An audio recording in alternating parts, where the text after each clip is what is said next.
a esquerda é especialista em comemorar farsas. E o Wagner Moura, o ator, ele se tornou o símbolo dessa classe artística militante que só serve fazer militância para a esquerda, nada mais que isso, de arte não tem absolutamente nada, porra nenhuma.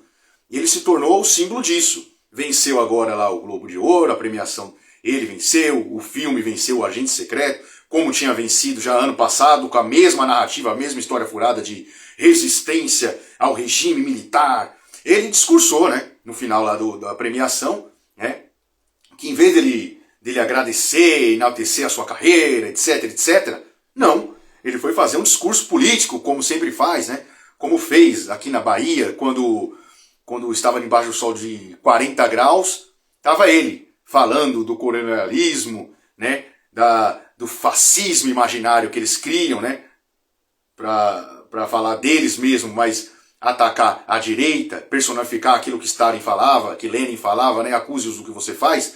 Enquanto ele discursava no sol de 40 graus, sambando, tinha um homem negro, né, com um guarda-chuva, protegendo o revolucionário Wagner Moura do Sol, né, fazendo aquele papel de um senhorzinho escravagista lá de trás, que é o que ele impõe à sociedade que se coloca como conservadora, que se expõe como ser conservadora.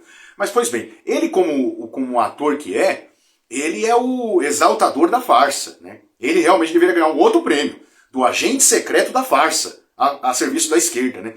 Quando ele fala que o Brasil ainda tem cicatrizes de um regime autoritário, né, de 64, do regime militar, de uma ditadura terrível.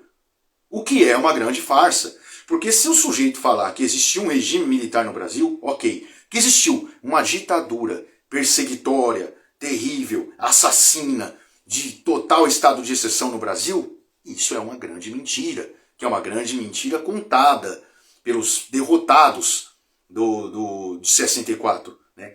Porque alguns deles ainda são dignos de confessar que no momento algum lutaram por democracia ou por tirar os militares do poder. Já que, no período em que os militares estiveram no poder, tivemos o Congresso funcionando, tivemos eleições no Congresso. Em alguns estados do Brasil não tínhamos eleições diretas, né?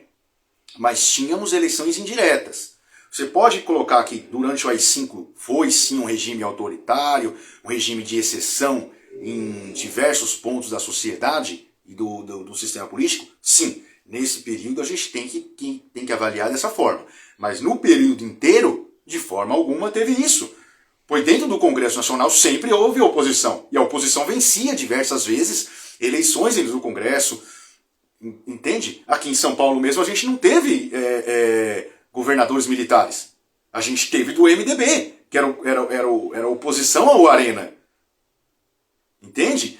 Ou seja, dentro desse contexto, dessa ditadura, que eles criaram com os professores de história, os derrotados de 64, que queriam dar um golpe do proletariado no Brasil, isso é o Gabeira fala, que era um desses agentes, né? O Eduardo Jorge. Nem o José Dirceu finge disso. Membros que faziam parte de grupos guerrilheiros no Brasil, que é onde se baseia o tal do filme Agente Secreto, que já existiam no Brasil em 62 e 63, como o grupo dos 11 companheiros de Leonel Brizola. Pois quando o João Goulart deixa o cargo vago, né, após ele discursar no dia 15, né, tem até um contexto histórico, fiz até algumas anotações, no dia 13 de março, onde o Goulart faz um comício no Rio de Janeiro, assinando um decreto para reforma agrária, coisa que era inconstitucional, deveria passar pelo Congresso, né, que é uma reforma defendida pelas guerrilhas cubanas na época, que era uma associação no estado de exceção proposto pelo comunismo marxista, né, pela União Soviética no contexto da Guerra Fria. E é o que ele pretendia fazer com esse decreto no dia 13 de março. Então isso é um fato. No dia 25 de março ele discursa no Rio de Janeiro a favor de marinheiros que se amotinaram contra oficiais. Coisa que foi vista pelo Exército Brasileiro como ele recrutando um motim. Então no dia 1, do dia 31 para o dia 1, quando o João Goulart sai sem agenda nenhuma de Brasília para o Rio Grande do Sul, para se encontrar com Leonel Brizola, que já estava com guerrilheiros tomando as ruas do Rio Grande do Sul, isso é fato, para avaliar qual que era a situação do Terceiro Exército do Rio Grande do Sul, que fazia adesão à rebelião comandada por Leonel Brizola, que era para manter João Goulart na marra no governo, implantando as reformas socialistas na marra, passando por cima do Congresso de Vontade Popular.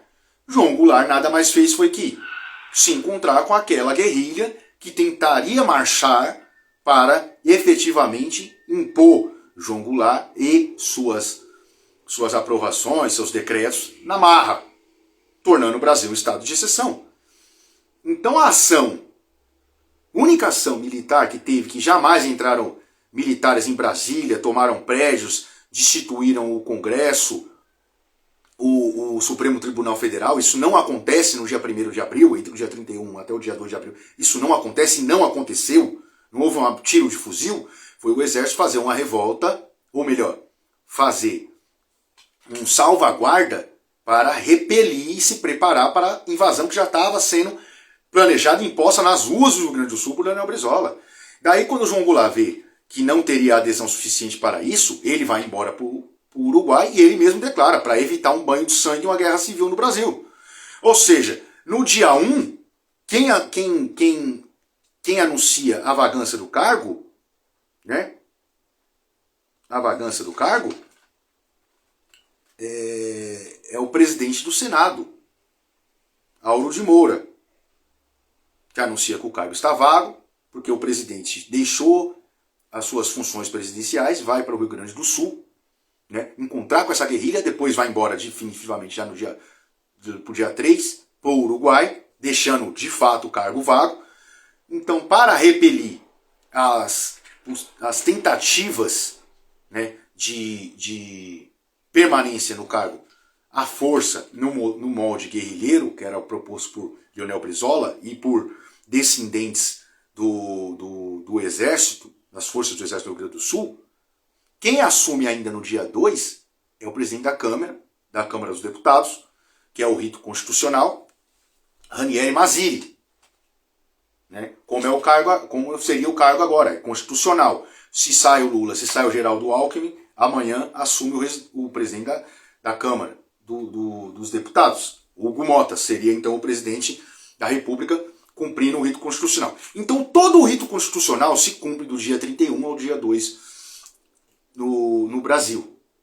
Não houve um golpe militar, como se pintam os livros de história e os historiadores de cabelo roxo colocados pelo movimento socialista há 30 anos atrás para influenciar e mudar a história. Então o agente secreto do tal Wagner Moura e o discurso que ele faz, né, para legitimizar que existe uma ferida aberta no Brasil, existe uma ferida aberta no Brasil, que os anistiados, derrotados, que queriam implantar no Brasil um regime de exceção nos moldes cubanos, que seria a revolução do proletariado, através dos grupos VAR Palmares, os 11 companheiros do Leonel Brizola, depois a guerrilha do Araguaia, né, Francisco Julião, no norte, que depois vem a ser a vertente do MST, que tinha guerrilheiros treinados em Cuba, entre eles José Dirceu, Zé Genuíno, todos esses anistiados que implantaram depois o sistema marxista a partir de Gramsci, tomando conta das instituições, escolas,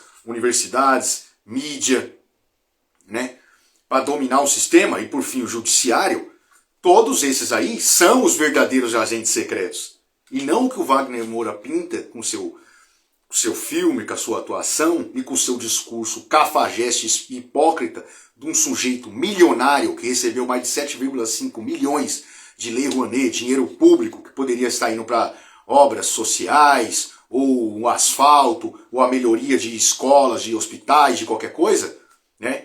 Ele que mora nos Estados Unidos, o país da democracia, o país do capitalismo selvagem que ele denuncia ser contra, né? Mas ele mora lá e não numa favela no Rio de Janeiro, não numa favela na Bahia, que ele fala que é uma maravilha, que a Bahia venceu, sendo que é o estado que mais se mata no país, de maior violência, maior pobreza no país, pior educação do país, né? Mas que ele está com esse dinheiro todo ali no bolso. Então, a hipocrisia dele e essa farsa montada, desde a historinha que devemos exaltar, fazer mais filmes sobre a ditadura militar. Não, você deve fazer filmes contando a história real, e não a história, essa farsa que é colocada em livros, né?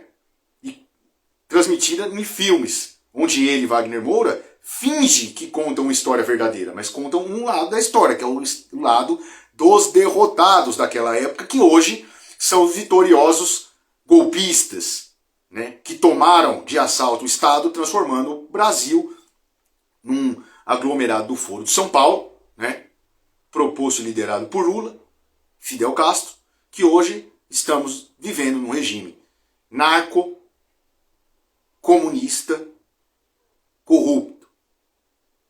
E esses agentes artísticos são responsáveis por muito desse estado que criamos e estamos vivendo hoje. Então, Wagner Moura e essa classe, essa narrativa, é uma narrativa criada em farsa. É o agente da farsa.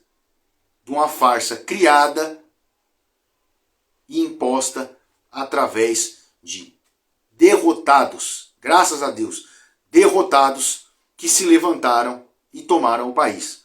Não pelas armas, como falharam e sabiam que ia falhar, porque ficou muito explícito lá atrás, mas pelos meios intelectuais colocados para dominar a sociedade como um todo, trazendo a praga socialista que vivemos hoje e está implantada e enraizada na sociedade, no sistema e nos órgãos regentes do Brasil.